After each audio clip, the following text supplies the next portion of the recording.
Bismillahirrahmanirrahim. Assalamualaikum warahmatullahi wabarakatuh. Apa khabar semua anak-anak ustazah? Mudah-mudahan semua berada dalam keadaan yang sihat sejahtera. Okey, sebelum kita mulakan kelas, jom sama-sama kita baca doa sebelum belajar. Bismillahirrahmanirrahim. Allahumma ftah alaina hikmataka wa anshur alaina min khazaini rahmatika ya arhamar rahimin.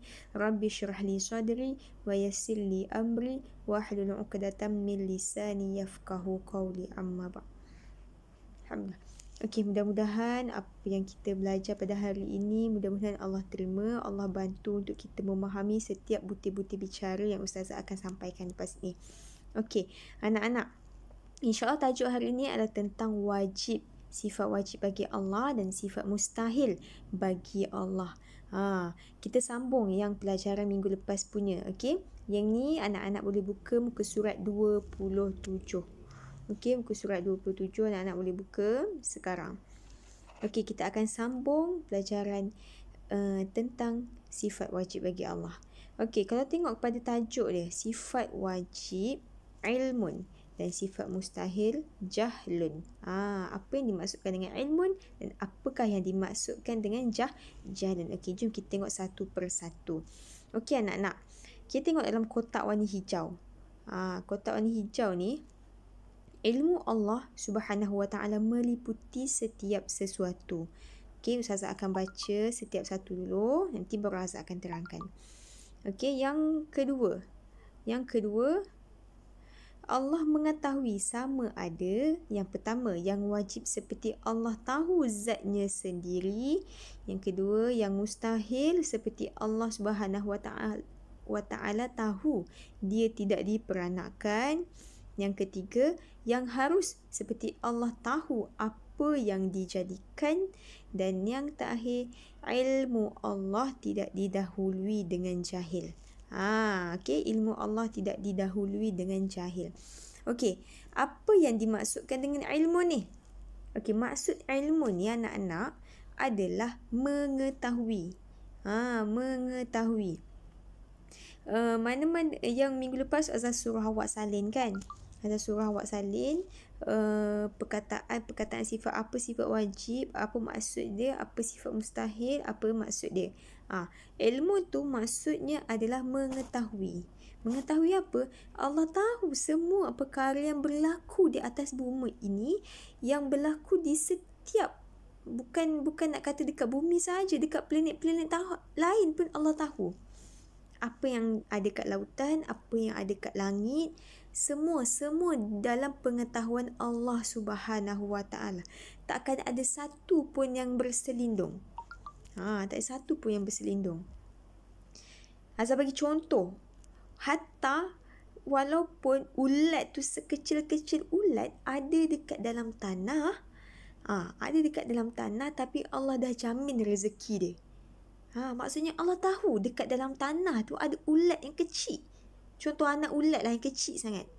Tapi dia boleh hidup sampai dia besar. Dia boleh cari makan dekat dalam tanah tu. Itu semua dalam pengetahuan Allah Subhanahu Wa Taala. Cuba anak-anak bayangkan, awak dapat bayangkan tak betapa hebatnya Allah ni, betapa berkuasanya Allah ni, betapa maha esanya Allah ni. Semua yang berlaku dekat atas muka bumi ini, tak kisahlah dekat bumi ke dekat tempat-tempat lain ke, dekat mana-mana planet pun yang berlaku, semua itu dalam pengetahuan Allah. Contoh, Ustazah bagi contoh lagi. Apa lagi contoh? Kita sakit. Contoh kita sakit apa?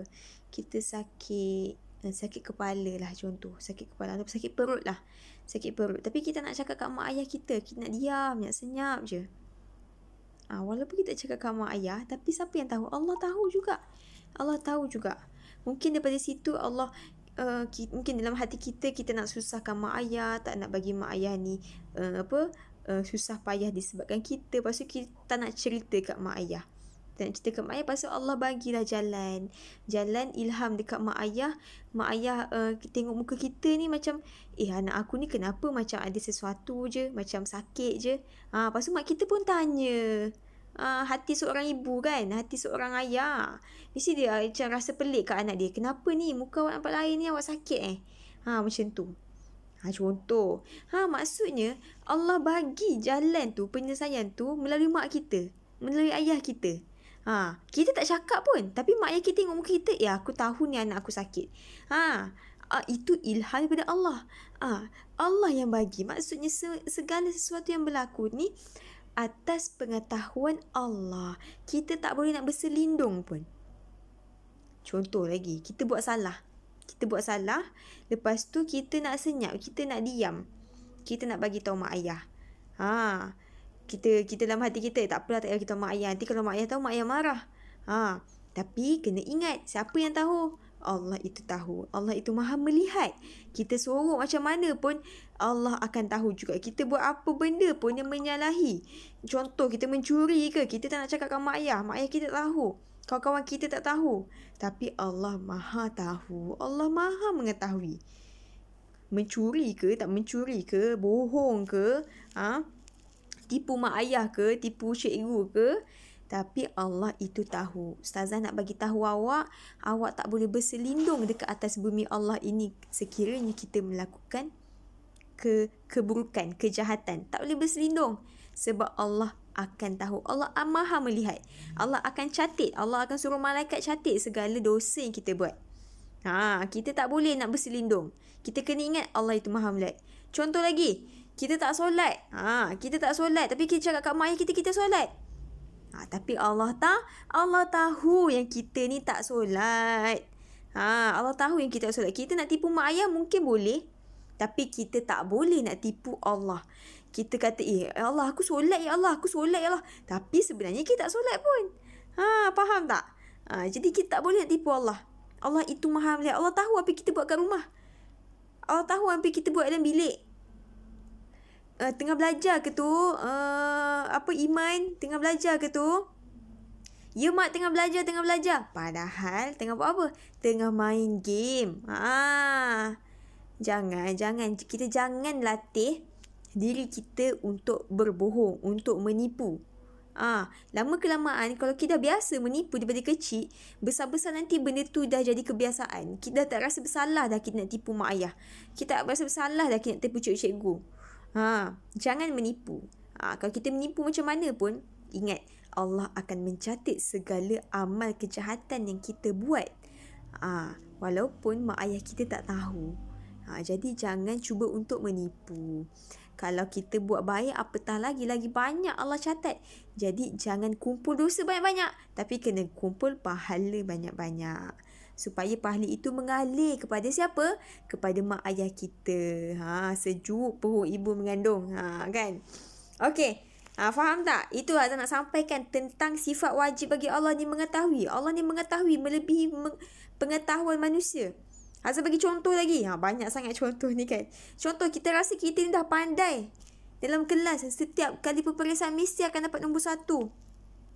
Setiap kali peperiksaan mesti akan dapat straight A. Semua subjek A. Hafazan Al-Quran semua lancar. Kan? Kita dah rasa bangga. Kita dah rasa hebat.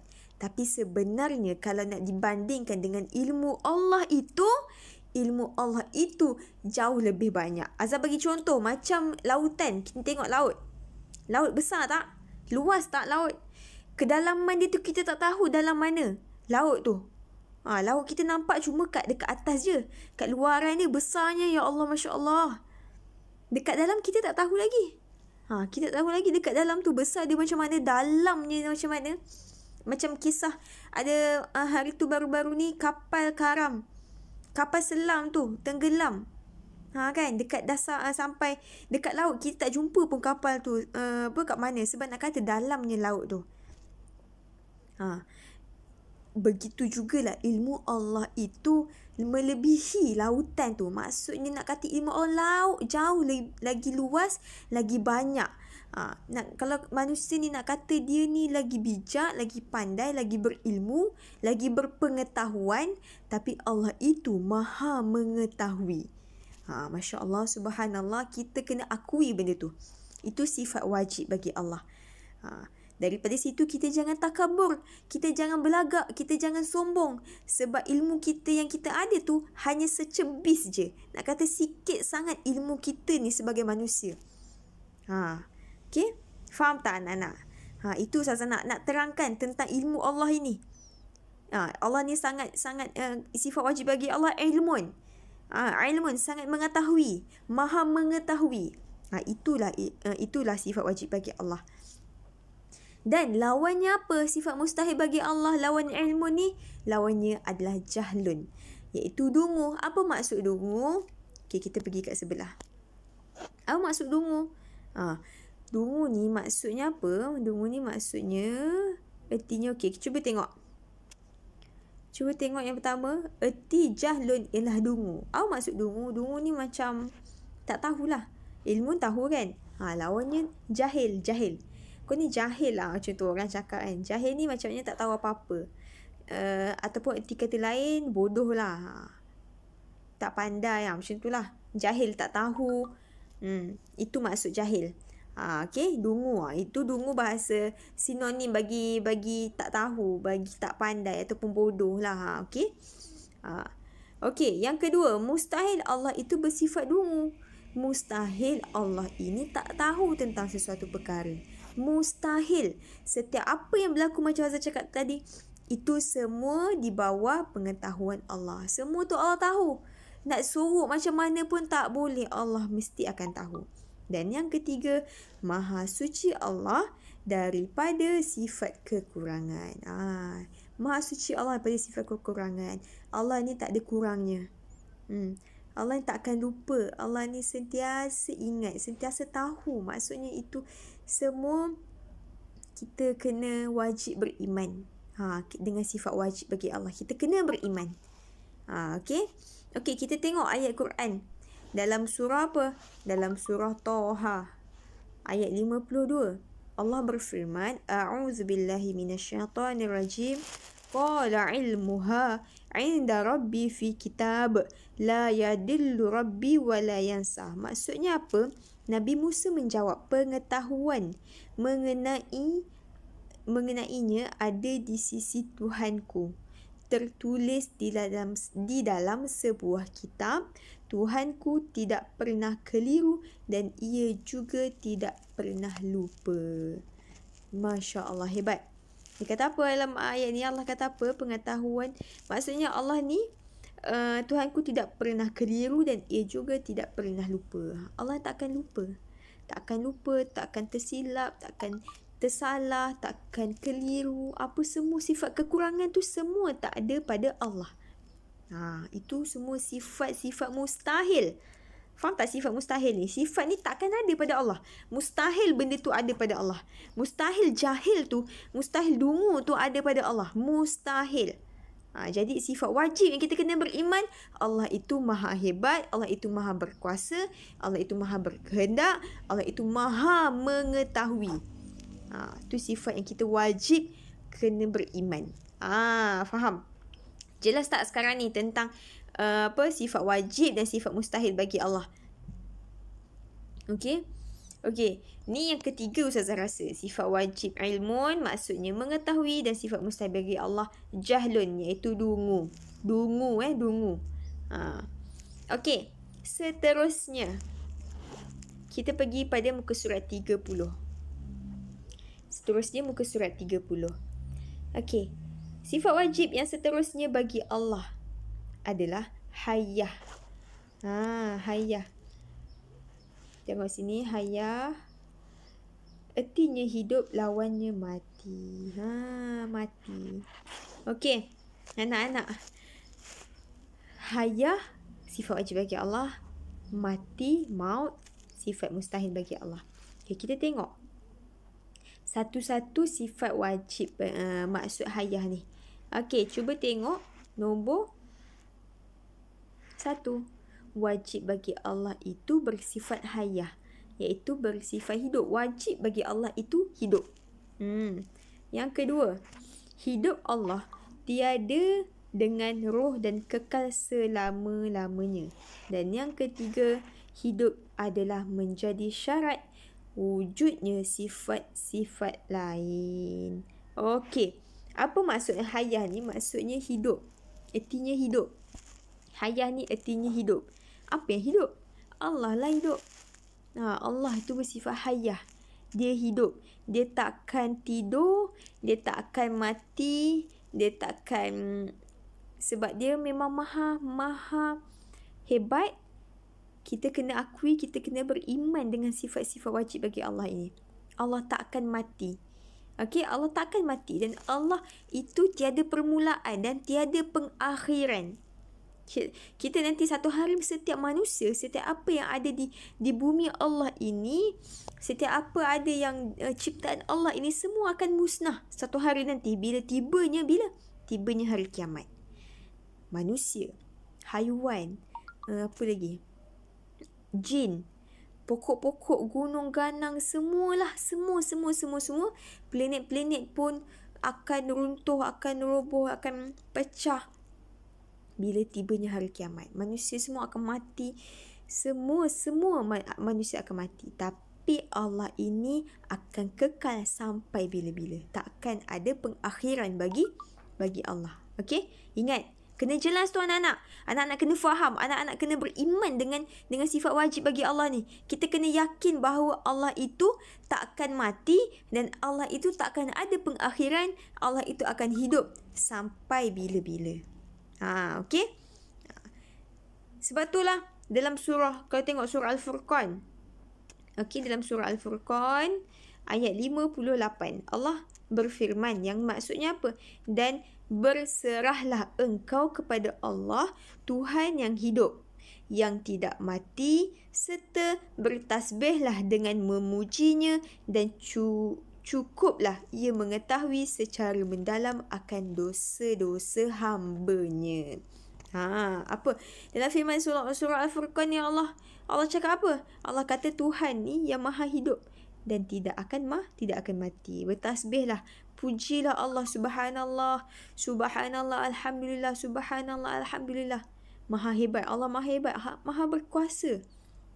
Maha berkuasa. Cukuplah kita tahu secara mendalam, cukuplah Allah ni mengetahui secara mendalam akan dosa-dosa hamba-Nya. Allah tahu setiap dosa, setiap pahala yang kita lakukan.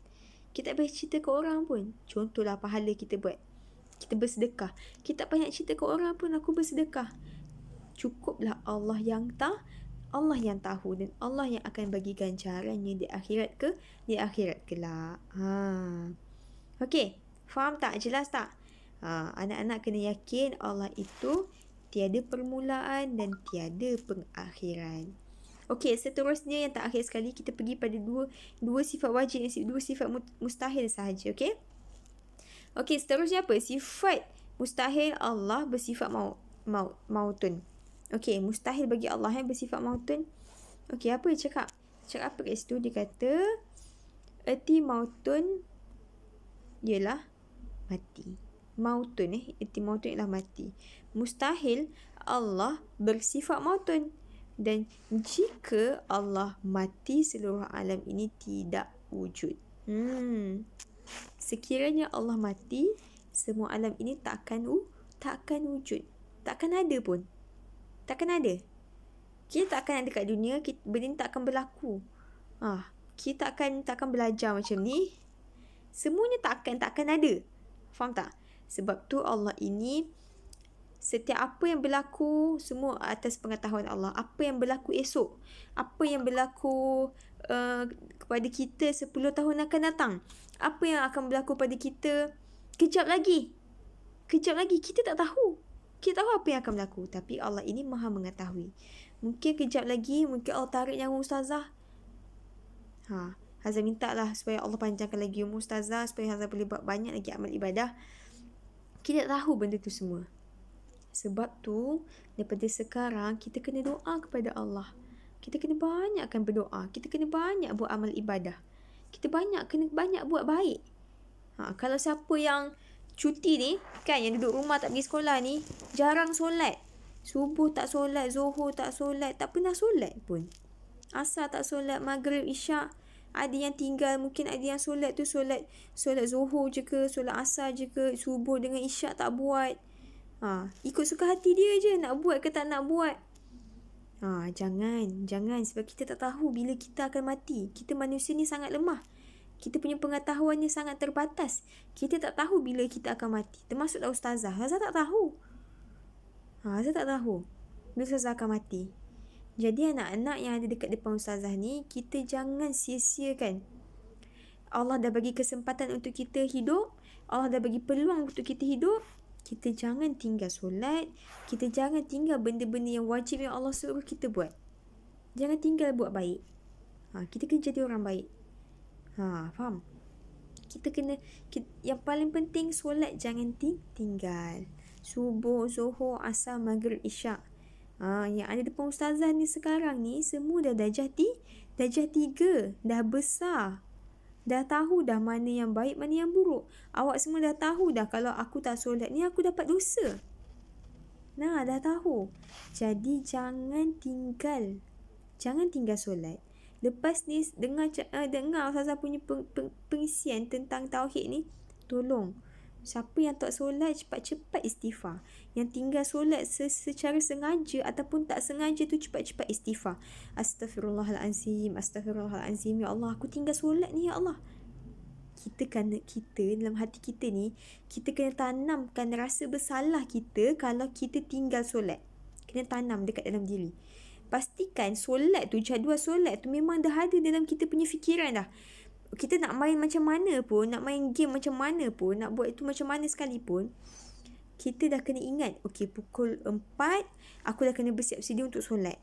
Pukul 1 aku nak main game ni kejap lagi. Contoh aku nak main game ni pukul 12 ni. Tak ada kelas, dah habis kelas, nak main game pukul 12. Lepas tu kita jangan lupa bahawa pukul 1 tu kita kena stop untuk kita buat persiapan untuk kita solat. Ingat ya anak-anak ustazah, awak semua dah tahu solat itu adalah wajib, jadi awak wajib buat. Kalau awak tak tahu tak apa. Allah maafkan. Tak tahu, perkataan tak tahu tu dimaafkan sekiranya betul-betul tak tahu. Tapi kalau dia tahu, aku tak solat dapat dosa kalau tak solat ni. Dia tahu tapi dia tak buat. Banyak dosa yang dia akan dapat nanti. Bagi siapa yang tahu benda ni wajib, saya yakin percaya orang Islam semua tahu solat ni adalah wajib. Jadi jangan cakap tak tahu. Sebab semua orang Islam Allah wajibkan untuk solat. Awak ada darjah 3. Darjah 3 ni berumur berapa? 7, 8, 9 tahun. Dah besar dah, 9 tahun. Nanti 10 tahun ni awak ni dah boleh kena rotan dah kalau tak solat. Faham? Jadi tolong, siapa dengar ustazah punya ceramah ni, tolong ceramah. Kalau dengar kelas ustazah ni, tolong jangan tinggal solat. Jangan tinggal solat. Kena solat. Sebab kita manusia ni memang akan mati. Cuma kita tak tahu bila tarikh kita akan mati, bila waktu kita akan mati, di mana kita akan mati. Masa tu kita tengah buat apa? Kita tak tahu. Mungkin boleh jadi kejap lagi. Mungkin boleh jadi malam nanti. Mungkin boleh jadi esok pagi. Kita tak tahu. Jadi sekiranya kita tak tahu, kalau contoh kita tahu aku akan mati, macam orang yang kena dekat tali gantung, kena hukuman tali gantung. Dia tahu aku akan digantungkan ke tali gantung ni pada hari Jumaat. Jadi kita buat persiapan dah buat persiapan dah. Dah bertaubatlah sebanyak mungkin, minta ampun dengan Allah. Kan? Betul lah, boleh kita buat persiapan. Tapi manusia ni macam kita ni, kita tak tahu. Jadi anak-anak depan ustazah dah besar. Ustazah yakin darjah 3 semua dah besar. Tak ada yang kecil pun. Semua dah besar. Walaupun awak punya ketinggian tu tak tinggi ke, badan kecil ke, kurus ke, itu bukan persoalannya. Persoalannya sekarang awak dah berumur 9 tahun, dah cukup matang untuk awak boleh fikir, aku tak solat ni, itu adalah satu dosa.